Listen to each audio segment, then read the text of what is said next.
Jess, welcome to the Content 10X podcast. Thank you so much for having me again. This is so exciting. I know, I'm very excited too. So as we said just before I hit record, we've spoken on the B2B Content Strategist podcast, had an absolutely fantastic conversation, such good feedback. And we kept talking a bit about repurposing content, but it wasn't the whole purpose of the episode. So we went so far and then I got it back to other things we wanted to cover. So I'm really looking forward to this episode because we're just going to dig deep into the world of content repurposing. So thank you for agreeing to come on to our other podcast, the Content 10X podcast. It's so good to have you here. Number one, really big question is, no pressure, what is your favorite type of content to repurpose? So the type of content and also why, why does that type of content work so well for you when it comes to repurposing? I find myself loving repurposing video, especially in the last year or so. One, I just think it's fun. I love diving into a full-length interview and finding the 3 to 4 nuggets that really stand out as a clip on their own, and then understanding how best to use it. I tend to edit those myself. I love to jump into the script or a capsule and really edit, cut down to the best little soundbite or the most insightful moment or moments and give those a really nice kind of branded wrapper with some sort of intriguing headline to get someone to watch the video and understand, what it is the person is talking about or what kind of gem they're going to deliver.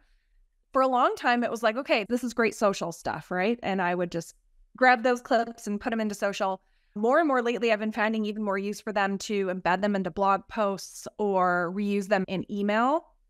I'm trying to find new and interesting and different ways to use those clips because helpful to boiling and distilling down some big topics to just one great thought usually, or one short story. Yeah, I don't know. There's something about video that just makes it very easy to go from long form to short form. And then even take that video and go from video to written content. There's something really nice about starting with video that, I don't know, just helps you get a really robust repurposing program going. Yeah, absolutely. I agree. When I'm asked that question, my answer is always video as well, because it just has so many dimensions to it. Like you said, like long form to short form, stay within video content, video to written to audio. It has all the different dimensions to play with, doesn't it? So I completely agree with you. And it has the human element too, right? Like it has a face, it has a personality. There's someone you can relate to saying the thing. You can go follow them and hear what else they have to say if they've said something really insightful that you relate to. I don't know. There's just something about that's a really little magical combination. Every dimension. I completely agree. Would you say there is a best example that you have of when you've repurposed video content? So maybe a particular video that stands out to you where you just, wow, we managed to do so much with that video and there was so much potential from what we repurposed. I actually have a couple examples of that. So when I was at Lasso, we were pretty driven by the roadmap, the product roadmap of, okay, we know this feature or this new product is coming out, and we're going to want to have some sort of big announcement around that. We're going to want it to be pretty splashy. And a couple times it was funny because we not only repurposed the content, but we repurposed the process as well, which was, oh man, so meta, so cool. Where we would go and we would capture this really beautiful, high production value launch video, and then we would repurpose that everywhere for the launch. So it felt really big. It was in the launch email to customer and prospects. It was on social. We'd put it out on YouTube. It was on the homepage. We had this really great little mechanism where it would pop up to the right people and invite you to learn more or invite you to a webinar or a demo to see it in action. Then we would do that again for the next launch. And we heard from a lot of people that that mechanism made us feel so big. That was something that people would come and be like, how many people are on your marketing team? And be like, 4. And it was like, man, that's insane. That's crazy that you could accomplish something like that with 4 people. So I think that's one of the big benefits of repurposing is it just makes you look bigger than you are. And for a lot of people, that builds trust in and of itself is, oh, there's a big enough team behind this product there's something to it. It's not just two people in a basement trying to sell this. So that's one example. Another example is just internal interviews. If you can sit down with 3 to 5 people in your company and get their insights on the big topics and maybe the kind of controversial things that are going on in the market, you can go for months, a year on that content, just chopping it up, putting it out there in social, do some sort of series, do a compilation, put it in email. There is so much you can do with that. And that's another way, again, just to look bigger, right? Because, oh my gosh, they have all these experts building this product, talking about the market, talking about what's going on in the industry. Yeah, man, they're really smart. I want to learn more, not only about the product, but I want to follow these people. I want to see what these people behind the video have to say going forward. That is always, you can just sit down with a few folks for a handful of minutes, get some insights. You can do a lot with that content. Exactly, that the expertise is there. They're not naturally content creators, they're the experts within the organization. But if you can get that expertise out of them, there's so much content that you can create. Like you said, you could go for a year with just interviewing the experts in the company. I really love that answer. And how do you typically measure content repurposing? I know there's obviously just loads of different ways that we measure content overall, and that's not really going to change whether it's from repurposed or from core content. You'll still be measuring the content in the same ways, but is there a way that you also like to measure the effort of content repurposing and whether there was the return on investment that you were hoping for? Yeah, I think one of the big things is I like to compare it to the core piece of content that it came from. And what kind of reach, what kind of conversion rate, whatever, did that core piece have? And then what kind of reach and impact on the business did all of the repurposed content have? And I usually find that the repurposed content works harder than the original piece, which seems counterintuitive, but I think the fact that it's shorter, it's bite-sized, you're getting people, again, to those really distilled, powerful nuggets of information and insights, that draws people in. And typically you'll get more people to see that. You'll get more people to want to learn more from that than you will a really big piece of content. And maybe you're driving them to that big piece of content, but usually on the whole, I will see that we get 12, 15, 20, sometimes 30x just reach on a repurposed piece of content that can then bring them into our world and get them to know more. Oftentimes it's like the first touch point, right? And coming in from that piece to learn more. And so I love looking at that. I love trying to figure out what is that multiplier between the original piece of content and the repurposed. The second thing that I love about repurposing in that way and how we're measuring it is every piece of repurposed content is a test to see which part of that kind of original piece resonates the most. What's the best hook?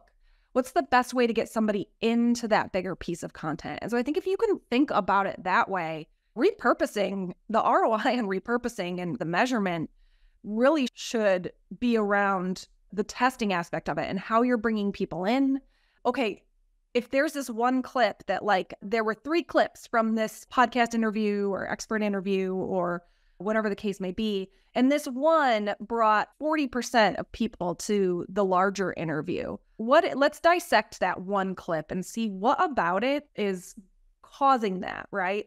Can we create more content around that? Can we do a webinar around that? Clearly people are interested. So I think it has so much to do with, yes, getting the content out there, but it also has a lot to do with which aspects of this piece of content is the thing that people are most interested in and is going to lead them to want to learn more. I absolutely love that. And combining the first and the second of what you said, when you were saying sometimes you find that you get maybe more reach overall on the repurposed content than the core piece that you're repurposing from. But then when you look at it, might be different stages of the marketing funnel. So it might be a fairly in-depth webinar.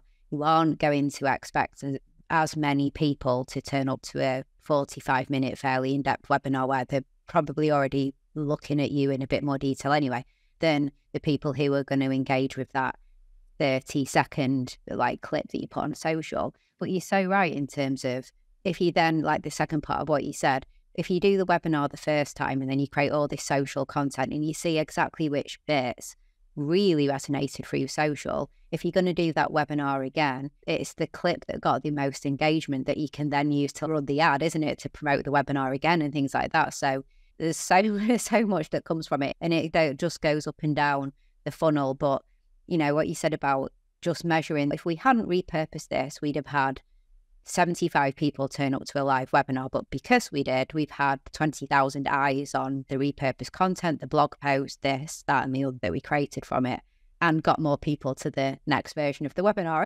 Is there best result that you've ever had, like an example of that? And it might not necessarily be to do with engagement or content or anything like that, but just where you think that's probably the best result I've ever seen from repurposing content, or would it tie back to the event that you talk about at Lasso in the video that you did there? I think a couple things. The Lasso, how we did that at Lasso was really effective. We had a number of product launches take place over about 6 months. And at the end, we had this giant kind of a event where everyone could come see everything and see it in action. And a lot of what we created in Repurpose drove the attendance for that event. And we had more people attend that event than had ever attended anything we had ever done before. So that was really exciting and a really big win.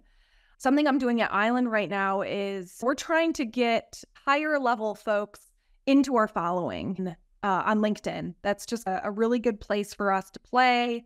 We have a lot of kind of practitioners, people that would use Island day to day.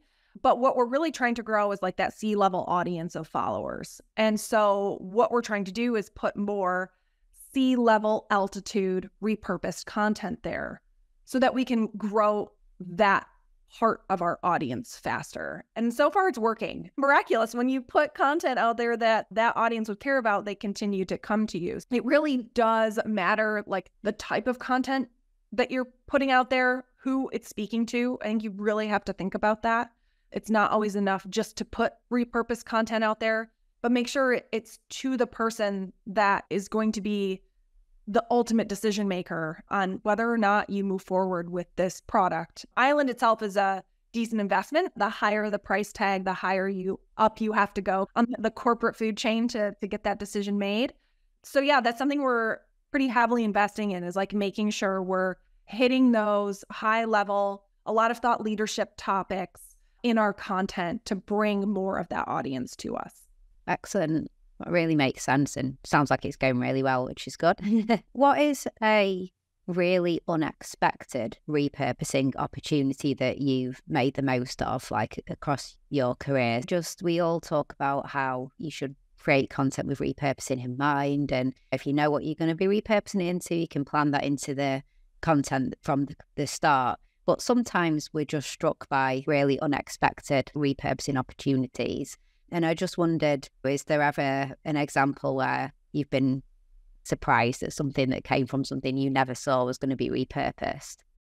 Yeah. Okay. This is probably going to go the other way, right? It was a kind of a repurposing, I don't even want to say failure. It was a great lesson. So in my time at Marpipe, I created this piece of research around, let me back up a little bit. Marpipe was a testing platform for ad creative. And I wanted to, people are always like, why do I need that? I myself am an ad creative. I know what good creative looks like, right? A creative director or a performance marketer might say something like that. And so we were trying to prove, like, you don't. You don't know. Even though you've been in this industry, even though you've been creating ads for 10, 15 years, we are still human and we still have preferences and we still have a lot of subjectivity when it comes to what we think is going to work in an ad. So we put this piece of research together. We did a survey where we showed marketers and creatives 5 sets of ads, the same ad side by side, and asked them to guess which one performed better.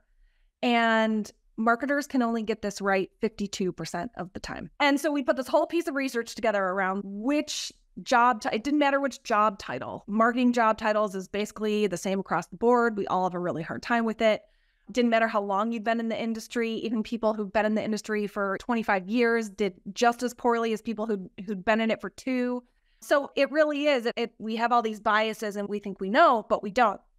We thought in order to build this report, we thought it'd be really interesting to make this, instead of calling it a survey, make it a quiz and kind of go after people's egos, right? Let's see if you really know.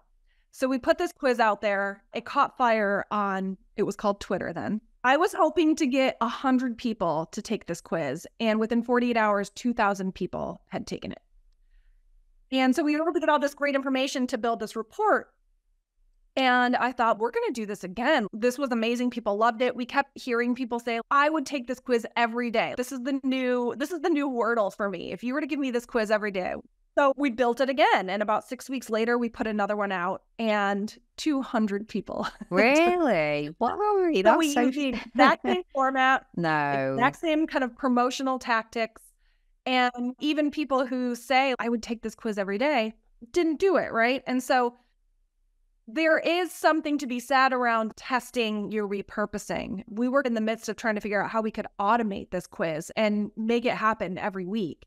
And we thought, let's try it one more time manually and see what happens before we invest all this time and effort into making this an automated kind of process and quiz and a weekly thing that we do.